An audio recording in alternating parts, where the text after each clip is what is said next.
वर्ष 2016 में ममता दीदी स्वयं आपके पास आई थी, उन्होंने आपको मतलब बोला था चुनाव लड़ने के लिए। तो अभी 4 साल में क्या बदल गया कि आप बीजेपी में आ गई? देखिए, बीजेपी में मैं आई, फर्स्ट ऑफ ऑल तो मैं टीएमसी छोड़ी, टीएमसी के साथ रहना मुश्किल हो गया था। हाँ, हालांकि उन्होंने thank you and goodbye कह दिया, क्योंकि यहाँ पे कोई ऑनेस्ट पीपल रह नहीं सकते हैं, और ये ऑनेस्ट जो हैं या पब्लिक के साथ जो खड़ा रहना चाहते हैं उनके अगेंस्ट में देखिएगा, यहाँ पे मैंने कुछ आदमी को डिमक बोला था मैंने, वो डिमक जो है वो पार्टी को भी खोखला कर देते हैं और कोई अच्छा आदमी को भी टिकने नहीं देते हैं, क्योंकि जब तक अच्छा आदमी उनके ऊपर सर के ऊपर बैठ जाए तब तक तो वो लोग कट मनी नहीं ले सकते हैं ना, तो उन लोग का प्रॉब्लम है।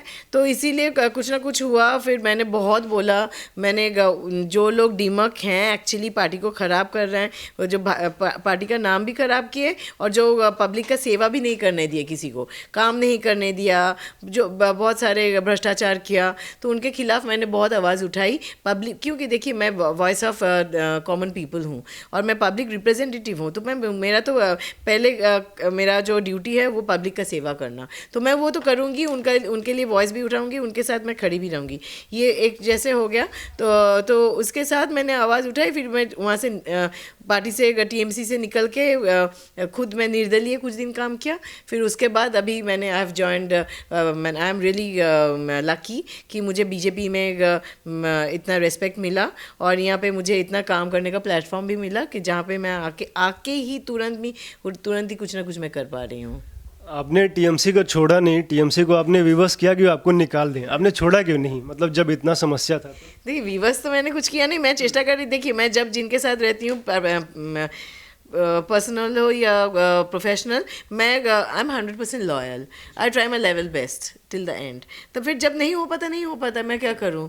तो विवश अगर क्या करें, मैं तो मैं क्या बोली थी, जब पब्लिक का सेवा करना और कटमनी नहीं लेना, इसमें अगर वो लोग विवश हो गए तो आप समझ लीजिए क्या हालत हो गया पार्टी की।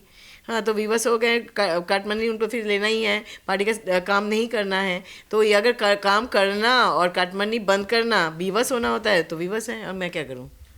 मैडम, आपने बीजेपी को अप्रोच किया कि आप बीजेपी में जाना चाहती हैं या बीजेपी द्वारा आपको अप्रोच किया गया?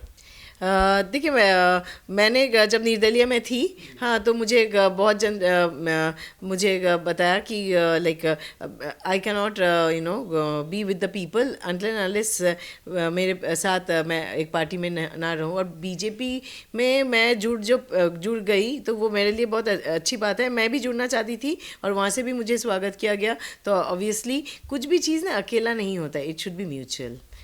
जो लोकसभा चुनाव हुआ था 2019 में, हमने देखा कि जो उत्तर बंगाल है, जो उधर के, तो बीजेपी वहाँ पे कई सारी सीटें जीत के आई थी, बीजेपी ने वहाँ पे डोमिनेट किया था। लेकिन जो दक्षिण बंगाल है वहाँ पे टीएमसी का दबदबा रहा, जैसे ये हावड़ा है या फिर और नीचे 24 परगना, मिदनापुर।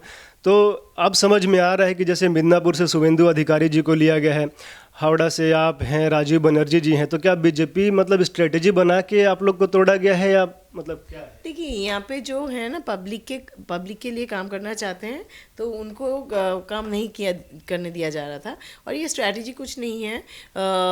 देखिए, जो भी काम करना चाहें वो टीएमसी में रह नहीं पाएंगे, एक्चुअली ये तो जस्ट द बिगिनिंग, बहुत आगे देखिए ना होता क्या है। टीएमसी से कितना जन मुझे फ़ोन करते हैं रेगुलर, हाँ, वो लोग चाहते ही नहीं हैं कि यहाँ पे रहना। तो देखिए ना, कोड ऑफ कंडक्ट लगने के बाद ना एक लाइक एक सैलाब के जैसा आ जाए, समुद्र के वेव के जैसा आ सकता है। पब्लिक भी उब चुकी है, और जो काम कर रहे हैं टीम्स के साथ वो भी बहुत इरिटेटेड हो चुके हैं। मैडम, आपने प्रशांत किशोर जी के ऊपर प्रश्न उठाए थे कि वो जो हैं कामकाज में हस्तक्षेप करते हैं, तो आप थोड़ा डिटेल में बता सकती हैं, क्योंकि सुनने में तो सब कह रहे हैं, लेकिन आप थोड़ा बता सकती हैं कैसा हस्तक्षेप? हाँ, देखिए, हस्तक्षेप तो करने से कोई प्रॉब्लम नहीं है, क्योंकि he is the strategist of the party, he could of the TMC party, they could have, but again क्या है बोलिए, तो सिर्फ हस्तक्षेप करने से अगर कुछ अच्छा होता तो करें ना, लेकिन क्या कर रहे हैं, वो तो आज तक 1-to-1 कभी मीटिंग ही नहीं कर पाए। हाँ, जब कोई छोड़ना चाहता है तब वो लोग फ़ोन करते हैं, प्रशांत किशोर जी आपके साथ मिलना चाहते हैं, बैठना चाहते हैं, प्लीज़ एक मिल लीजिए। हाँ, ये तो जब मैं छोड़ने वाली हूँ या मैं जब इरिटेटेड हूँ, मैं जब बोल रही हूँ खुल्ला तब बोला जा रहा है, उसके पहले तो वो खुद नहीं नहीं मिलते हैं, उनका टीम ऑफ पीपल, बच्चे हैं जो 21-22 साल के हैं, वो लोग आते हैं, मिलते हैं, बात करते हैं, चले जाते हैं। जिनका उम्र ही नहीं हुआ इलेक्शन लड़ने का, एमएलए इलेक्शन, वो लोग आगे एमएलए को, एमपी को सिखाते हैं जो क्या करना चाहिए नहीं चाहिए। तो ऐसे करने से कोई कंपनी, उनका कंपनी नहीं चल पाया। वो जो भी प्लान्स निकाले हैं आज तक सब गलत। उन्होंने एक दीदी के बोलो बोल के एक प्रोग्राम निकाला, जिसमें दीदी के बोलो में क्या है, अरे सिर्फ बोलने से होगा? अगर आप मुझे इंटरव्यू कर रहे हैं, हाँ, तो आप मुझे क्वेश्चन पूछें, उनका तो मुझे आंसर देना पड़ेगा। अगर मैं क्वेश्चन सुन के हाँ सुन लिया बोल के मैं ओके बाय, इंटरव्यू ओवर, मैं बोल देती हूँ, तब तो ये इंटरव्यू का कोई मतलब ही नहीं रहा। वो दीदी के बोलो वही था, सिर्फ आदमी फ़ोन कर करके उनका प्रॉब्लम दर्ज करवा रहे हैं। जो कुछ कॉल सेंटर में कोई लड़का लड़कियाँ बैठी हुई हैं, दे आर टाइपिंग कि हाँ ये प्रॉब्लम है, ओके ठीक है, इट्स ओके। सो प्रॉब्लम सुन के क्या हुआ? प्रॉब्लम का सॉल्यूशन ही तो नहीं हुआ ना। और कितना जन जो वहाँ पे हैं जिनके लिए उन्होंने कंप्लेन दर्ज करवाया, बहुत काउंसिलर्स जो अत्याचार कर रहे हैं, ये सब बहुत कुछ दर्ज हुआ, कुछ no action. Still they are the only, वो पास्ट वही प्रेजेंट वही फ्यूचर, और फ्यूचर तो वैसे ही डूम्ड है, और ये सब को लेके डूम तो होना ही है, सिर्फ भ्रष्टाचार वाले पीपल। मैडम, आपने जो पार्टी छोड़ी है तो आप लगातार बोल रही हैं कि जो कुछ काउंसिलर हैं, कुछ डिस्ट्रिक्ट लेवल के लोग हैं, उनके लिए करके मतलब बात सुनी नहीं जाती थी, आप हाईकमांड पे बोलती थी, कुछ होता नहीं था। तो लेकिन ममता बनर्जी के बारे में अभी आपकी क्या राय है? उनके बारे में मेरा राय तो कुछ है नहीं। देखिए, मैं प्रोटोकॉल बहुत अच्छी तरह मानती हूँ। हाँ, हालांकि जब मुझे देखिए जैसे वहीं से दिया गया था टिकट यहाँ के लिए, बाली के लिए, वहाँ पे भी जो लोग प्रोटोकॉल नहीं जानते हैं, जो एकदम जिनको मैंने डीमक बोला था, वो लोग ही चीफ मिनिस्टर जी को ये किया क्वेश्चन, क्यों इनको यहाँ दिया, क्यों उनको वहाँ दिया, क्यों ये वहाँ से यहाँ पे आई।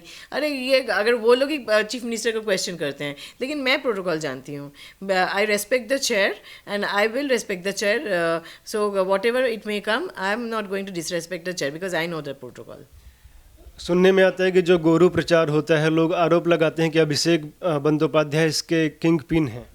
नहीं, वो तो मैंने जब आरोप लगाते हैं सीबीआई से, जब जो कुछ बोला जा रहा है वो लोग जानेंगे, क्योंकि मैं तो कोई एजेंसी नहीं हूँ कि या डिटेक्टिव भी नहीं हूँ कि मुझे कुछ पता चलेगा। एटलीस्ट मेरे सामने मैंने ये सब में कभी मैंने जो बोला कि कभी ये कट मनी कल्चर, ये इसमें मैं अपने को जुड़ नहीं पाई हूँ।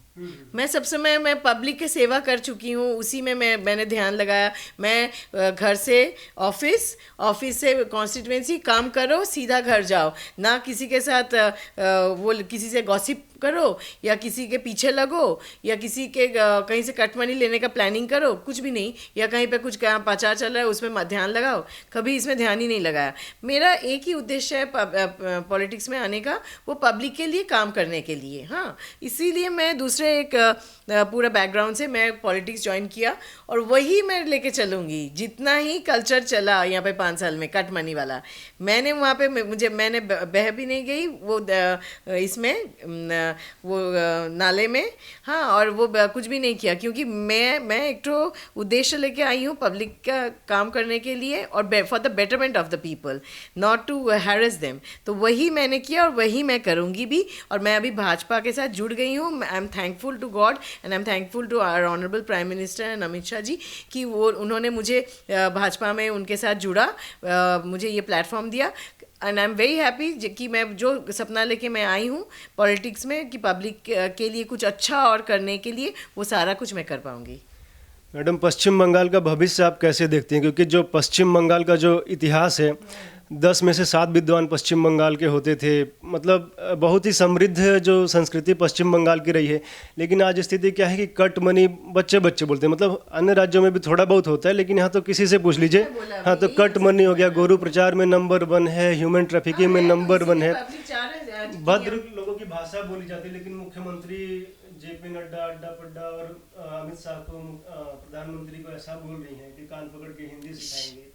मैं आई एम रियली अशेम्ड कि ऐसे चल रहा है बंगाल में। I am being a citizen of West Bengal, I am ashamed of that कि ऐसे करके भाषा यूज़ किया जा रहा है। क्या सोचेंगे बच्चे भैया, क्या सीखेंगे बच्चे ये सब देख के? ये तो मैंने जस्ट डिस्गस्टिंग हो जा रहा है। ये मैंने कभी बंगाली कल्चर में या बंगाल में या कभी भी इस तरह का कोई कभी लैंग्वेज कभी यूज़ नहीं किया गया। हम लोग सब जैसे रविंद्रनाथ जी के लिए बोलते हैं शरद चंद्र, तो हम लोग क्या देखे हैं, बहुत सुंदर लैंग्वेज, क्यों हम लोग देखते हैं, क्यों पढ़ते हैं, क्यों हम लोग इनमें बह जाते हैं, क्योंकि ये हम लोग को अट्रैक्ट करते हैं। लेकिन ये वहाँ उनके नाम मुंह में, लेकिन लैंग्वेज एकदम थर्ड ग्रेड हो जा रहा है। तो ये तो this is not Bengal culture. Madam Sourav Dada BJP में आने वाले हैं कि नहीं? नहीं, वो बता पाएंगे, लेकिन वो that is his decision and he has to take the call. वो बता पाएंगे और प्रधानमंत्री जी और अमित शाह जी बता पाएंगे। ये तो मैं नहीं बता पाऊंगी।